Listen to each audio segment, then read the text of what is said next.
Good morning बच्चों। Ether के formations के क्या क्या मेथड्स होते हैं इनके बारे में हम लास्ट क्लास तक बात कर चुके हैं। आज की क्लास में सबसे पहले हम बात करते हैं कि ईथर की फिजिकल प्रॉपर्टीज़ क्या होती हैं। तो देखिए, ईथर एक लिक्विड फेज में पाया जाने वाला ऑर्गेनिक कंपाउंड है। ईथर इवापोरेट होता है, वाष्पित होने की इसमें क्षमता होती है, यानी कि यह एक वाष्पशील द्रव है। इसके अलावा यदि ईथर को अधिक मात्रा में सूंघ लिया जाए तो व्यक्ति को बेहोशी आने लगती है।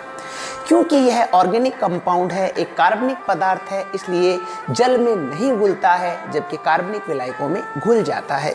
तो ये कुछ सिंपल सी इसकी फिजिकल प्रॉपर्टीज है। एक और चीज़, इससे मीठी गंध, मधुर गंध आती है। इसके बाद हम बात करेंगे कि ईथर में डाई एथिल ईथर की स्ट्रक्चर कैसी होती है और इसकी केमिकल प्रॉपर्टीज के बारे में। तो चलिए शुरू करते हैं। सबसे पहले बात करेंगे हम डाई एथिल ईथर की संरचना।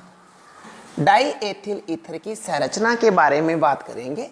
तो देखिए, डाई एथिल ईथर की जो स्ट्रक्चर है वह कुछ इस प्रकार से हुआ करती है, यानी कोणीय। इसकी जो आप शेप देख रहे हो वो कैसी है? कोणीय है।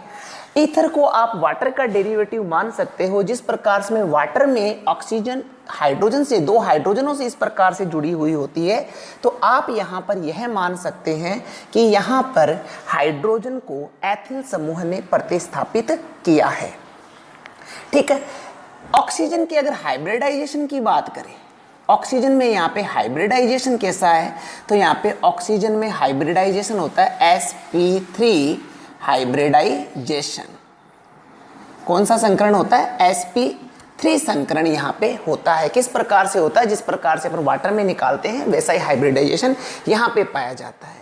sp3 हाइब्रिडाइजेशन में जो बॉन्ड एंगल होता है वह होता है 109.5 डिग्री या 109 डिग्री और 28 मिनट।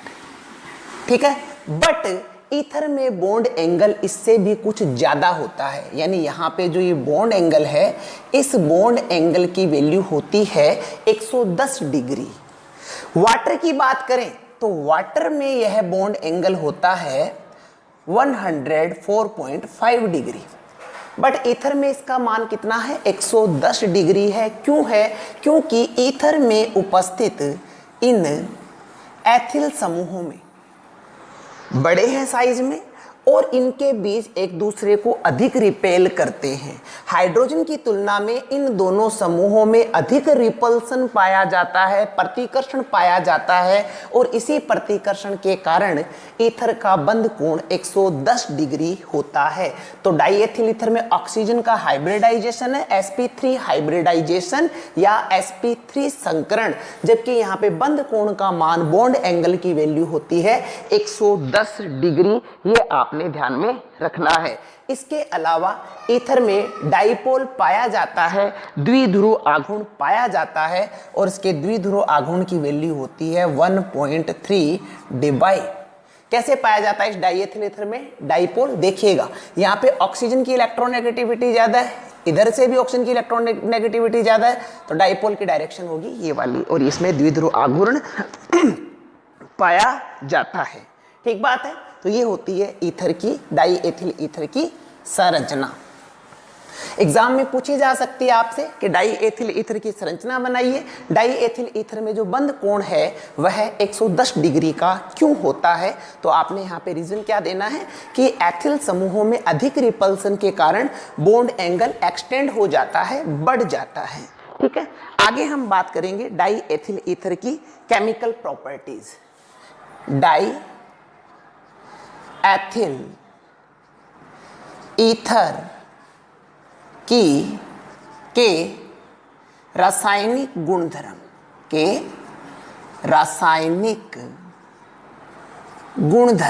डाईएथिल ईथर के रासायनिक गुणधर्म, chemical properties of diethyl ether. Chemical properties of diethyl ether. ये हमें डिस्कस करनी है। ठीक है, सबसे पहले यहाँ पे जो हम केमिकल प्रॉपर्टी पिक करेंगे वह लिखेंगे एथिल समूह की सब्स्टिट्यूशन प्रतिस्थापन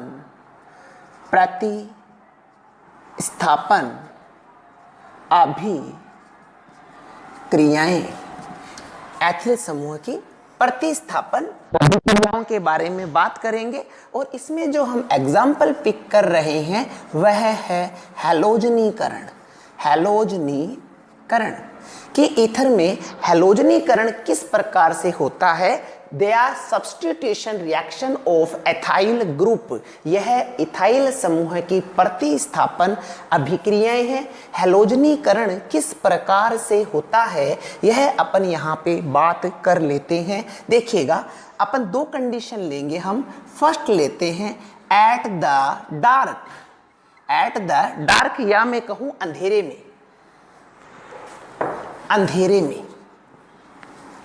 अंधेरा है, अंधेरे में हमने डाई इथाइल ईथर ले रखा है। This is di ethyl ether. ठीक है, डाई इथाइल ईथर हमने यहाँ पे ले रखा है और अपन इसका कराते हैं हैलोजनीकरण कराते हैं। यानी कि मान लीजिए हम क्लोरीन से रिएक्शन करा रहे हैं, ब्रोमीन से भी करा सकते हैं। कहाँ पे? एट द डार्क, अंधेरे में करवा रहे हैं। तो देखिए यहाँ पे क्या होगी, प्रतिस्थापन अभिक्रिया होगी एल्किल समूह की। क्योंकि डार्क है, अंधेरा है, इसलिए यहाँ पे क्लोरीन मुक्त मूलक बहुत ही कम मात्रा में प्राप्त होंगे और मुक्त मूलक यहाँ पे सब्स्टिट्यूशन रिएक्शन केवल अल्फा पोजीशन पर ही करेंगे। यहाँ से क्या प्राप्त होगा, क्लोरीन मुक्त मूलक यहाँ पे प्राप्त होंगे और वे प्रतिस्थापन करेंगे। कहाँ पे? अल्फा कार्बन पे। कम क्यों प्राप्त होंगे? क्योंकि आपने क्या ले रखा है, अंधेरा।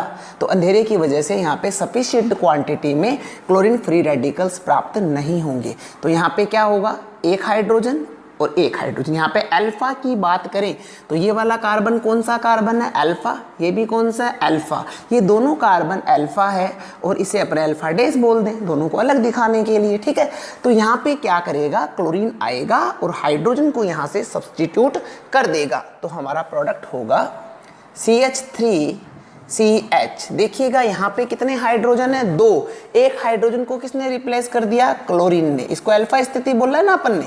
फिर यहाँ पे हाइड्रोजन कितना है, 2। एक हाइड्रोजन को क्लोरीन ने रिप्लेस कर दिया, Cl लगा दिया, CH3। ये है अल्फा डेस। यहाँ पे क्लोरीन 2 ले लीजिए आप, साथ में को प्रोडक्ट बन जाएगा 2HCl। को प्रोडक्ट यहाँ पे क्या बनाएंगे, 2HCl का यहाँ पे निर्माण होगा। ठीक है, इसे आप अल्फा डेस बोल दीजिए। ठीक है, तो प्रोडक्ट क्या बना हमारा, alpha dash di chloro di ethyl ether. Alpha dash di chloro di ethyl ether का यहाँ पर निर्माण होता है। अब यहाँ पे क्योंकि हमने कहा है कि क्लोरीन की जगह ब्रोमीन भी ले सकते हैं, तो अगर यहाँ पे होता ब्रोमीन तो यहाँ पे हम क्या लिख देते, Br2। क्लोरीन और ब्रोमीन को रिप्लेस कौन कर देता, Br2, Br रिप्लेस कर देता। ठीक है, तो प्रोडक्ट क्या बनेगा हमारा, डाइब्रोमो डाई एथिल ईथर। अंधेरे में, डार्क में सब्स्टिट्यूशन तो हुआ है, बट देखिए सारे के सारे हाइड्रोजन हैलोजन के द्वारा सब्स्टिट्यूट नहीं हुए हैं, प्रतिस्थापित नहीं हुए हैं। इसी रिएक्शन को हम करवाते हैं एट द सनलाइट, सूर्य के प्रकाश में। ठीक है, फर्स्ट कंडीशन आ गई समझ में। सेकंड देखते हैं हम, इसी रिएक्शन को हम करवाने वाले हैं सनलाइट में, सूर्य के प्रकाश में। सेकंड कंडीशन है एट द सनलाइट, सूर्य के प्रकाश में। सूर्य के प्रकाश में यहाँ पे क्या होगा, अपन रिएक्शन करवाते हैं यहाँ पे। तो यहाँ पे अपन ने क्लोरीन मॉलिक्यूल्स ले रखे हैं एट द सनलाइट। इस बार देखिए क्या होगा, अंधेरे में रिएक्शन की रिएक्टिविटी कम थी तो सब्स्टिट्यूशन केवल अल्फा पोजीशन पर हुआ था, but at the presence of sunlight इस रिएक्शन की रिएक्टिविटी बहुत ज्यादा होगी और रिजल्टिव क्या होगा, सारे के सारे हाइड्रोजन्स को कौन रिप्लेस कर देगा, क्लोरीन यहां पर रिप्लेस कर देगा। सभी के सभी जो हाइड्रोजन आप यहां पे देख रहे हो इन सभी को क्लोरीन यहां पर रिप्लेस कर देगा, क्योंकि प्रेजेंस ऑफ सनलाइट इस रिएक्शन की रिएक्टिविटी को बढ़ा रही है। फर्स्ट कंडीशन के जस्ट ऑपोजिट स्थिति आप यहां पर देख रहे हैं। तो क्लोरीन क्या करेगा, 3, 5, 7 और 3 10, इन 10 हाइड्रोजनों को क्लोरीन रिप्लेस करने वाला है और जो हाइड्रोजन निकलेंगे वे क्लोरीन के साथ में क्रिया करके HCl का निर्माण कर लेंगे। मींस यहां पे हम 10 मॉलिक्यूल्स क्लोरीन के ले लेते हैं। तो प्रोडक्ट क्या बनेगा, C, तीनों हाइड्रोजन कौन हटा देगा, Cl3। फिर कार्बन, दोनों हाइड्रोजन कौन रिप्लेस कर रहा है, क्लोरीन। अगेन अब क्लोरीन से ऑक्सीजन से कौन जुड़ा, कार्बन से कौन जुड़ा हुआ है, ऑक्सीजन। ऑक्सीजन से कार्बन जुड़ा हुआ है, इन दोनों हाइड्रोजन को रिप्लेस कौन कर रहा है, क्लोरीन, CCl2। अगेन इन तीनों हाइड्रोजनों को कौन रिप्लेस कर रहा है, क्लोरीन, CCl3 प्लस 10 HCl। ये बन गया आपका फाइनल प्रोडक्ट। इसका नाम है पर क्लोरो डाई एथिल ईथर, पर क्लोरो डाई एथिल ईथर। तो यहाँ पे एक हमारा क्वेश्चन बन जाता है कि डाई एथिल ईथर के साथ क्लोरीन की रिएक्शन करवाइए, फर्स्ट डार्क में करवाइए, सेकंड सनलाइट में करवाइए। तो डार्क आते ही आपको ध्यान में रखना है रिएक्शन की रिएक्टिविटी कम होगी और सब्स्टिट्यूशन केवल अल्फा पोजीशन पर होगा, और सनलाइट आते ही रिएक्शन की रिएक्टिविटी अधिक होगी और सब्स्टिट्यूशन सभी हाइड्रोजन परमाणु यहां पर क्लोरीन से रिप्लेस हो जाएंगे। ठीक है, तो यहां पर प्रोडक्ट बनेगा, यहां पर क्या प्रोडक्ट बन रहा है, पर chloro di ethyl ether. This is the reaction of ethyl group substitution reactions, first type. Second हम बात करेंगे एथिल, यहां पर जो ईथर का ऑक्सीजन है, सेकंड रिएक्शन है ईथर के ऑक्सीजन के लोन पेयर की रिएक्शन, ईथर के ऑक्सीजन के लोन पेयर की रिएक्शन, या डाई एथिल ईथर की बात कर लें, डाई ईथर के ऑक्सीजन के, ठीक है चलेगा ये भी। अभी देखिए सबसे पहली रिएक्शन हम यहां पे डिस्कस करेंगे फॉर्मेशन ऑफ पेरोक्साइड, पेरोक्साइड का निर्माण, पेरोक्साइड का निर्माण। फर्स्ट रिएक्शन जो लोन पेयर की रिएक्शन है उसमें अपन डिस्कस कर रहे हैं पेरोक्साइड का फॉर्मेशन। देखते हैं, बात करते हैं। देखिए इस पेरोक्साइड के फॉर्मेशन में अपन ऑक्सीडेशन करवाएंगे ईथर का। ईथर ले रखा है और ईथर का आप ऑक्सीकरण करा रहे हैं, यानी कि ईथर की रिएक्शन करा रहे हैं ऑक्सीजन और ओजोन के साथ, ओजोन के साथ। ईथर की अभिक्रिया जब ऑक्सीजन और ओजोन के साथ करवाई जाती है तो पेरोक्साइड का निर्माण होता है। कैसे, देखिएगा, CH3 CH2O CH2 CH3, यह है हमारा डाई एथिल ईथर, और इस डाई एथिल ईथर की रिएक्शन आप O2 या O3 के साथ करवाएंगे। या तो आप O2 दे रहे हैं या O3 ले रहे हैं, दोनों ही ऑक्सीडाइजिंग एजेंट है, यानी ये ऑक्सीजन देंगे। अब जो इनके द्वारा ऑक्सीजन दी जा रही है उस ऑक्सीजन को ईथर का ऑक्सीजन अपने लोन पेयर से एक्सेप्ट करेगा। जो ये ऑक्सीजन देंगे उस ऑक्सीजन को ईथर का ऑक्सीजन लोन पेयर से एक्सेप्ट करेगा और प्रोडक्ट क्या बनेगा, देखिएगा, CH3 CH2O, ये ऑक्सीजन इसने एक्सेप्ट कर लिया, CH2 CH3।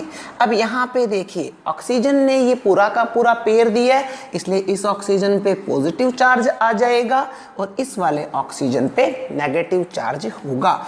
यह है die ethyl ether peroxide, die ethyl ether peroxide का निर्माण। यानी कि अगर हम ईथर का ऑक्सीडेशन करवाते हैं तो किसका निर्माण होता है? डाई एथिल ईथर पेरोक्साइड का निर्माण होता है। इसके अतिरिक्त एक और क्वेश्चन कि यदि ईथर को, इसी डाई एथिल ईथर को लंबे समय तक यदि वायु में खुला छोड़ दिया जाए, वायु में इसको ओपन छोड़ दिया जाए तो क्या होगा? डाई एथिल ईथर को लंबे समय तक अगर वायु में छोड़ दिया जाए तो विस्फोट हो जाता है। और किस प्रकार से विस्फोट होता है, क्या बनता है, उसके बारे में हम यहाँ पर बात करेंगे। क्या होगा? एक विस्फोट प्रकृति की रिएक्शन होगी। कैसे क्या होता है देखिएगा। ये तो अपन ने ऑक्सीडेशन करवाया है। अगर आपने ईथर को वायु में डायरेक्ट छोड़ दिया तो देखिए, ओ मैं केवल समझने के लिए रिएक्शन को इस प्रकार से लिख दे रहा हूं। ये अपन ने लिख दिया die ethyl ether, CH3 CH2O CH2 CH3 CH2 CH3। ये मैंने यहाँ पे ईथर को लिख दिया है। ठीक है, अभी देखिए इसकी रिएक्शन जब ऑक्सीजन के साथ होगी, स्वतः सेल्फ होने वाली रिएक्शन, तो देखिएगा ऑक्सीजन क्या करेगा, यहाँ पे जो आपने O2 ले रखा है, इस बॉन्ड का डिसोसिएशन होगा इस प्रकार से, और ऑक्सीजन के बॉन्ड का डिसोसिएशन भी होगा इस प्रकार से, और ऑक्सीजन जाके कहाँ पे बीच में बैठ जाएगी? यहाँ पे। ये इलेक्ट्रॉन इस कार्बन के साथ बॉन्ड बना लेगा और ये इलेक्ट्रॉन इस हाइड्रोजन के साथ बॉन्ड बना लेगा, और हमारा जो यहाँ पर प्रोडक्ट आएगा वह प्रोडक्ट होगा CH3 CH2O CHOOH CH3। यानी स्वतः होने वाली जो विस्फोटक रिएक्शन है, आपने ईथर को लंबे समय तक वायु में खुला छोड़ा है, और खुला छोड़ने पर जो रिएक्शन हो रही है उसको अपन इस प्रकार से शो कर सकते हैं। इसका नाम क्या होगा, बात करते हैं। देखिए, अगर इसका अपन को IUPAC नाम लिखना होता तो हम बोलते हैं, ये तो हो गया एथोक्सी, ये हो गया एथेन। ठीक है, ये एथोक्सी, ये एथेन, बट यहाँ पे एथोक्सी तो पड़ा हुआ है, इसको क्या लिख दें अपन? 1 एथोक्सी। क्या नाम लिख दें इसका हम? 1 एथोक्सी। बट यहाँ पे ध्यान देने वाली बात यह है कि एथेन में कुछ चेंजेस आए हैं, पेरोक्साइड का यहाँ पे निर्माण हो गया है, और पेरोक्साइड के साथ कौन जुड़ा हुआ है? हाइड्रोजन, इसलिए इसको कहेंगे hydroperoxide, ethyl hydro peroxide. 1 ethoxy ethyl hydroperoxide इसका नाम हो जाएगा। ये हो गया आपका 1 एथोक्सी, ये हो गया एथिल, ये हो गया हाइड्रो, और ये हो गया peroxide. 1 ethoxy ethyl hydro peroxide का निर्माण होगा। क्वेश्चन बन गया, क्या होगा जब ईथर को लंबे समय तक वायु में खुला छोड़ दिया जाता है? तो लंबे समय तक ईथर को वायु में खुला छोड़ने पर 1 एथोक्सी एथिल हाइड्रो पेरोक्साइड का निर्माण होता है, और यह एक विस्फोटक रिएक्शन होती है।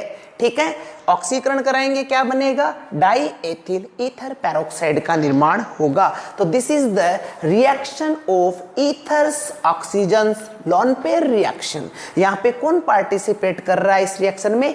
ईथर का लोन पेयर। इस रिएक्शन में लोन पेयर पार्टिसिपेट नहीं कर रहा है, बट ये रिएक्शन भी देनी जरूरी थी, क्योंकि यहाँ भी क्या हो रहा है? ऑक्सीकरण। यहाँ भी क्या हो रहा है? ऑक्सीकरण। बट यह ऑक्सीडेशन करवाया जा रहा है, और यह सेल्फ जब आप वायु में खुला छोड़ देंगे तो यहाँ पे प्रोडक्ट बनेगा 1 एथोक्सी एथिल हाइड्रो पेरोक्साइड। ठीक बात है, ओके। सेकेंड रिएक्शन की हम बात करेंगे। सेकेंड में भी लोन पेयर यूज होगा, और एसिड्स के साथ रिएक्शन हम कराएंगे, या एसिडिक नेचर वाले कंपाउंडों के साथ रिएक्शन कराएंगे। तो हम एसिड्स के साथ रिएक्शन करेगा ऑक्सीजन, तो जो आयन बनेगा उसको बोलते हैं ऑक्सोनियम। ऑक्सोनियम, हमेशा ध्यान रखना, जो ईएम वर्ड लिखा है, ईएम शो करता है पॉजिटिव चार्ज को। ईएम किसको डिनोट करता है? धनात्मक पॉजिटिव चार्ज को शो करता है। तो ऑक्सोनियम लवण का निर्माण, ऑक्सोनियम लवण का निर्माण, देखते हैं क्या होता है इस रिएक्शन में। यहां पे अपन जो इनऑर्गेनिक एसिड्स हैं, अकार्बनिक जो अम्ल है उन अम्लों के साथ डाई एथिल ईथर की रिएक्शन कराएंगे, like sulphuric acid, hydrochloric acid, या लुईस अम्लों के साथ लाइक ब्रोमीन ट्राइफ्लोराइड के साथ हम यहाँ पे डाई एथिल ईथर की रिएक्शन करवाने वाले हैं। सबसे पहले हम रिएक्शन करवाते हैं इसकी H2SO4 सल्फ्यूरिक एसिड्स के साथ में। देखिए हमने ले रखा है die ethyl ether CH2 CH3 CH2O CH2 CH3, ये है आपका die ethyl ether, die ethyl ether. इस ऑक्सीजन पे लोन पेयर है ना, बिल्कुल है। हम रिएक्शन करवाते हैं सल्फ्यूरिक एसिड्स के साथ में। सल्फ्यूरिक एसिड को मैंने यूं शो करा है, यहाँ से H+ टूटेगा, H+ किसके पास में जाएगा, ऑक्सीजन के पास जाएगा, ऑक्सीजन से लोन पेयर एक्सेप्ट करेगा, बॉन्ड बना लेगा। इस प्रकार का बॉन्ड कोऑर्डिनेट टाइप का बॉन्ड, यानी ईथर यहाँ पे कैसी नेचर शो कर रहा है, जब एसिड्स के साथ में या लुईस अम्लों के साथ रिएक्शन करा रहे हैं तो ईथर यहाँ पे लुईस क्षार की भांति व्यवहार कर रहा है। कैसा व्यवहार कर रहा है, लुईस क्षार। क्यों, क्योंकि यहाँ पर ये लोन पेयर डोनेट करेगा। तो प्रोडक्ट क्या बनेगा हमारा, देखिए CH3 CH2O H CH2 CH3 और साथ में बन गया प्लस HSO4 माइनस। यहाँ पे ऑक्सीजन पे पॉजिटिव चार्ज आ जाएगा, ठीक है, ऑक्सीजन पे यहाँ पे पॉजिटिव चार्ज आ जाता है। अभी आप देखिएगा कि सल्फ्यूरिक एसिड का डिसोसिएशन कैसे होता है। आपने मान लीजिए 2 सल्फ्यूरिक एसिड के अणु ले रखे हैं, ये पहला अणु और यह है दूसरा अणु, ठीक है, ओके। अभी देखिए इसमें से अगर वाटर का मॉलिक्यूल रिलीज होता है तो हमारा प्रोडक्ट क्या आएगा, ये इसको मैं पहले पॉजिटिव नेगेटिव शो करेंगे, इसको यूं कर देते हैं ये, ठीक है। तो प्रोडक्ट क्या लिखेंगे, एक तो H2O बना, इसको क्या लिखेंगे HSO3 प्लस, HSO3 प्लस या SO3H+ भी आप इसको लिख सकते हैं। HSO3 प्लस पड़ा, कोई दिक्कत नहीं है। इसको क्या लिखेंगे HSO4 माइनस। देखिए OH निकलेगा तो S पे पॉजिटिव ही आएगा, HSO4 माइनस, साथ में क्या बन गया H2O। अब ये HSO3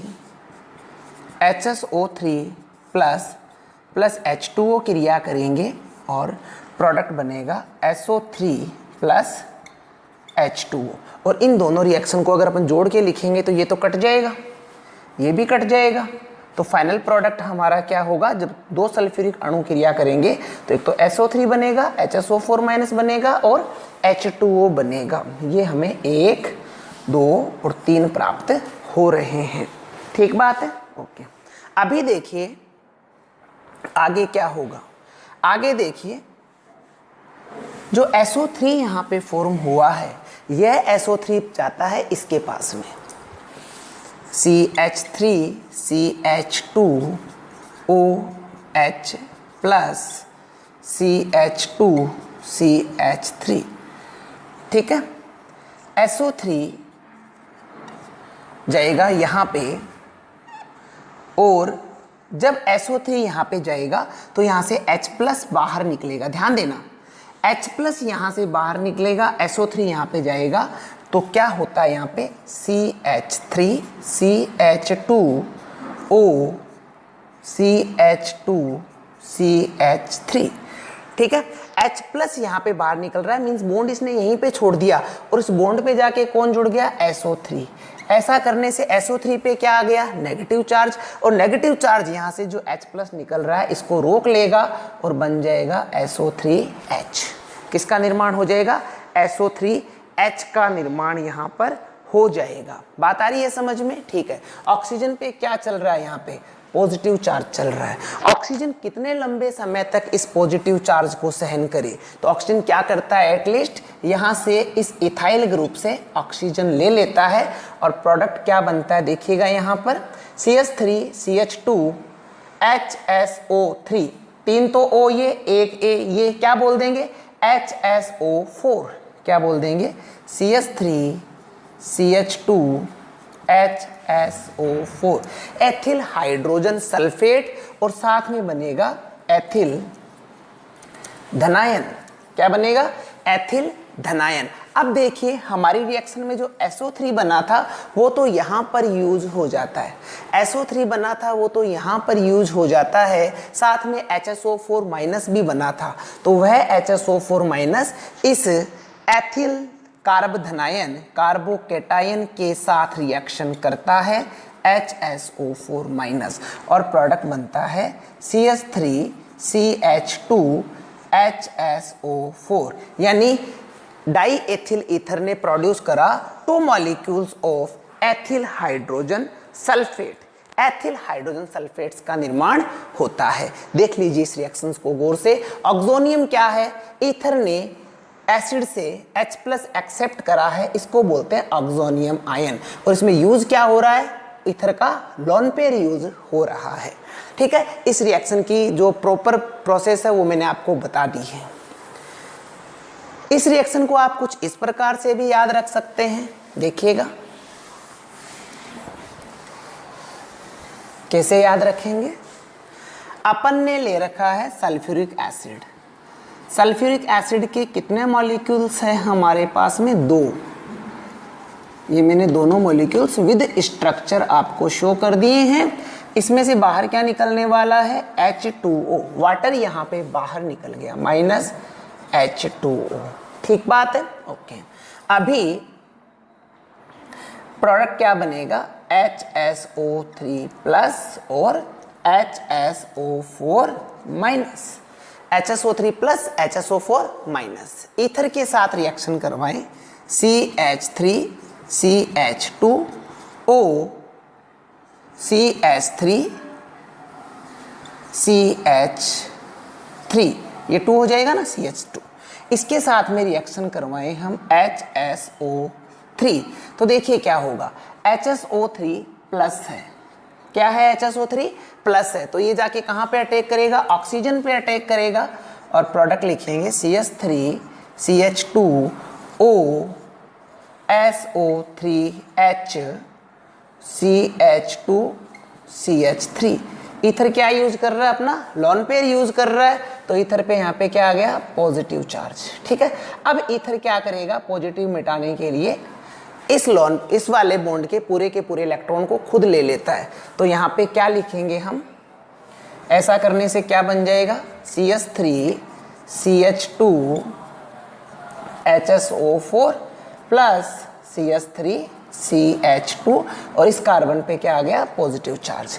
ठीक है, इसने तो रिएक्शन कर लिया, बचाइए, तो ये एथिल के साथ रिएक्शन कर लेगा, CH3 एथिल कार्बोधनायन के साथ रिएक्शन करेगा HSO4 माइनस, तो प्रोडक्ट बनेगा CH3CH2HSO4, एथिल हाइड्रोजन सल्फेट का निर्माण होगा। बेसिक थीम आपको ये ध्यान रखनी है कि जब भी ईथर लुईस अम्ल या अकार्बनिक अम्लों के साथ रिएक्शन करेगा तो अपने लोन पेयर का यूज करेगा, यानी लुईस क्षार की भांति व्यवहार करेगा, जो यहाँ पे प्रूव हो जाता है। इसके पश्चात आगे हम बात कर लेते हैं, इसी लोन पेयर की जो रिएक्शन हम पढ़ रहे हैं उसमें देखिए, अगर ईथर की रिएक्शन हम HCl के साथ करवाते, HCl गैस के साथ में, देखिए हमने ले रखा है डाई एथिल ईथर, और इसकी रिएक्शन किसके साथ करवा रहे हैं, HCl। क्या ले रखा है हमने, गैस ले रखा है, HCl गैस के साथ रिएक्शन कराएंगे। देखिएगा HCl H+ और Cl-, H+ को एक्सेप्ट कौन करेगा, ईथर एक्सेप्ट करेगा, तो इसको अपन क्या लिख सकते हैं, देखिएगा CH3CH2OH प्लस CH2CH3। ओके, ठीक है। यहाँ पे जो ऑक्सीजन पे प्लस आया है, उस ऑक्सीजन के प्लस को ओवरऑल अपन यहाँ पे लिख सकते हैं। पूरी की पूरी स्पीसी क्या है, पॉजिटिव चार्ज। क्लोरीन पे क्या आ रहा है, नेगेटिव चार्ज। पॉजिटिव नेगेटिव में अट्रैक्शन होगा, ये बन गया हमारा लवण।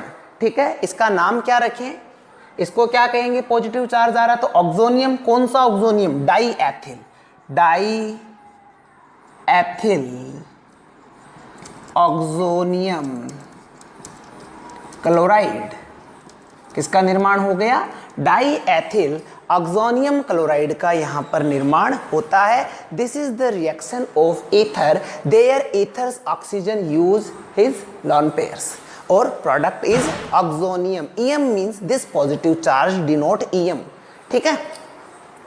ओके, ये हो गया हमारे ऑक्सोनियम लवण का निर्माण। इसी प्रकार से हमने बोला लुईस क्षारों के साथ, देखो भाई मैं ईथर को इस प्रकार से लिख दूं समझने के लिए, CH3 CH2, कोई दिक्कत नहीं है, आप ऐसे लिख दीजिए CH2 CH3, ये है हमारा ईथर, डाई एथिल ईथर, और इसकी रिएक्शन हम करवा रहे हैं बोरोन ट्राईफ्लोराइड के साथ। किसके साथ रिएक्शन करवा रहे हैं, बोरोन ट्राईफ्लोराइड के साथ रिएक्शन करा रहे हैं। क्या आप एक बात मानने के लिए तैयार है क्या कि BF3 में बोरोन के एक संयोजकता कोष में 6 इलेक्ट्रॉन्स उपस्थित हैं।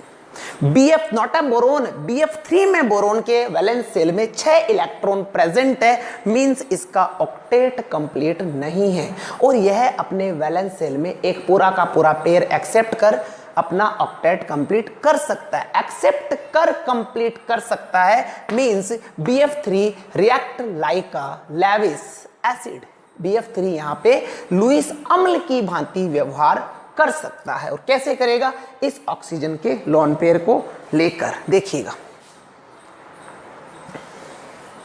क्या बनता है प्रोडक्ट। देखिए ये आपका डाई एथिल ईथर है और डाई एथिल ईथर किसके साथ रिएक्शन कर रहा है, BF3 के साथ में।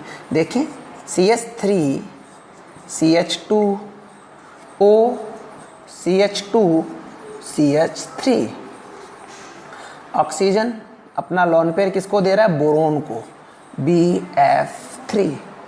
BF3 और ऐसा करने से बोरोन पे नेगेटिव चार्ज आ गया, ऑक्सीजन पे पॉजिटिव चार्ज आ गया, ठीक है। यहाँ पे भी ऑक्सीजन क्या कर रहा है, अपना लोन पेयर यूज कर रहा है। इसका नाम क्या रखेंगे, बोरोन ट्राईफ्लोराइड, किससे जुड़ा हुआ है, ईथर से। क्या बन रहा है, ऋणायन, यहाँ पे इस पे नेगेटिव चार्ज आ रहा है, इसलिए नाम लिखेंगे बोरोन ट्राईफ्लोराइड